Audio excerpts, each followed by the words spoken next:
Najlepša hvala za besedo in lepo pozdravljeni vsi skupaj.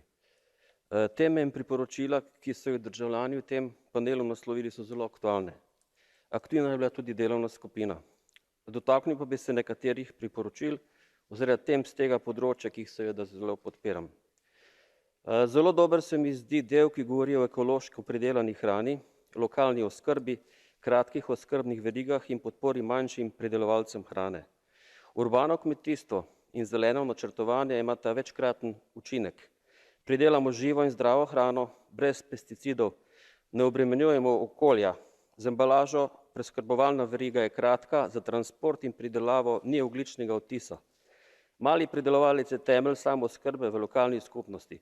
Samooskrba pa je osnova zdrave in varne pridelave hrane. In mali pridelovalci, male kmetije počasi izginjajo.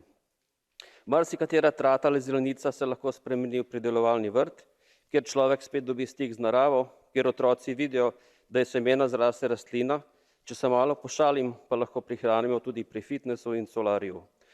Vključevanje šol in drugih izobraževalnih inštitucij pa mora postati del te paradigme. Zato je tu potrebno narediti več, z bolj preudarnimi politikami in spodbudami. Tudi tu velja znani rek, misli globalno, deluj lokalno.